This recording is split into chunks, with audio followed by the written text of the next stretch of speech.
Hello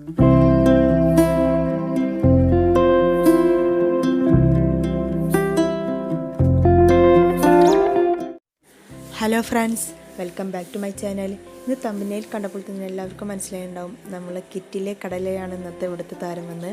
ഇപ്പോൾ യൂട്യൂബിലൊക്കെ വൈറലായിക്കൊണ്ടിരിക്കുന്ന ഈ മണിക്കടല വെച്ചിട്ടുള്ള കടലമാവ് ഞാനും ഒന്ന് പരീക്ഷിച്ച് നോക്കി. മിക്കവരും ഈ കടല അതിൻ്റെ അഴുക്കൊക്കെ നല്ല തുടച്ച് വൃത്തിയാക്കി അടുപ്പിൽ വെച്ചിട്ടൊന്ന് ചൂടാക്കി അതിന് ശേഷമാണ് പൊടിച്ചെടുക്കുന്നത്. എന്നാൽ ഞാനുണ്ടാക്കിയ രീതി നിങ്ങളുമായി ഷെയർ ചെയ്യാമെന്ന് കരുതി ഇതിനായി ഞാൻ 1 കപ്പ് കടല എടുത്തിട്ടുണ്ട്. നമ്മുടെ ഈ കടലിൽ അത്യാവശ്യം നല്ല അഴുക്കൊക്കെ ഉണ്ടാവും.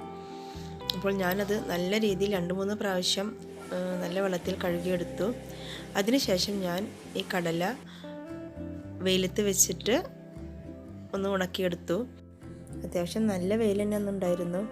അങ്ങനെയുള്ള വെയിലത്ത് ഒരു 2 മണിക്കൂർ വെക്കുമ്പോഴേക്കും നന്നായി ഉണങ്ങി നന്നായി ചൂടായി കിട്ടി.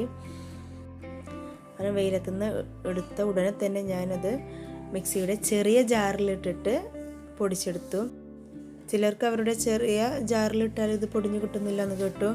പക്ഷേ എൻ്റെ മിക്സിയുടെ ചെറിയ ജാറിൽ എനിക്ക് നന്നായി പൊടിഞ്ഞു കിട്ടി. എൻ്റെത് പ്രീതിയുടെ മിക്സിയാണ്, അതിലിങ്ങനെ ചെറിയ ജാറിൽ കിട്ടുന്നുണ്ട്. ഇപ്പോൾ ഈ പൊടിച്ചെടുത്ത മാവ് ഞാൻ അരിപ്പയിലിട്ടൊന്ന് അരിച്ചെടുക്കുന്നുണ്ട്.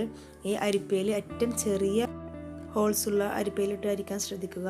അങ്ങനെയാകുമ്പോൾ നമുക്ക് നല്ല ഫൈനായ പൗഡർ കിട്ടും. അങ്ങനെ ഞാൻ ആദ്യം ഒരു തവണ അരിച്ചെടുത്തപ്പോൾ അത്യാവശ്യം നല്ല തരി കിട്ടിയിട്ടുണ്ടായിരുന്നു. അങ്ങനെ കിട്ടിയ തരി ഞാൻ 2 തവണ കൂടെ പൊടിച്ചെടുത്തു.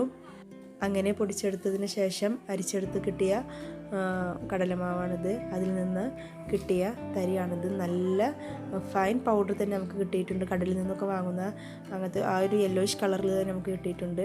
ഇത് 1 കപ്പ് കടല പൊടിച്ചെടുത്തിട്ട് ഇതൊരു 2 ടീസ്പൂൺ തരി ബാക്കി വന്നിട്ടുള്ളൂ. പിന്നെ എല്ലാം നമുക്ക് നല്ല രീതിയിൽ ഫൈനായി പൊടിഞ്ഞ് കിട്ടിയിട്ടുണ്ട്. ഒരു ചെറിയൊരു കറുപ്പ് കളറും കൂടെ അതിൽ കാണാം. അത് നമ്മളുടെ കടലയുടെ പുറത്തുള്ള കറുപ്പ് തോല് നമ്മൾ കളയൊന്നുമില്ലല്ലോ, അതിൻ്റേതാണ്.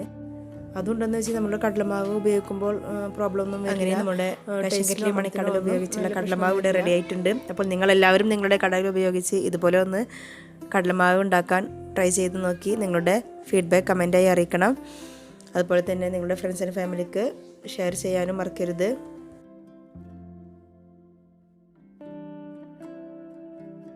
പിന്നെ നിങ്ങൾ ഇതുവരേക്കും ഈ ചാനൽ സബ്സ്ക്രൈബ് ചെയ്തിട്ടില്ലെങ്കിൽ പ്ലീസ് ഒന്ന് സബ്സ്ക്രൈബ് ചെയ്ത് സപ്പോർട്ട് ചെയ്യണേ.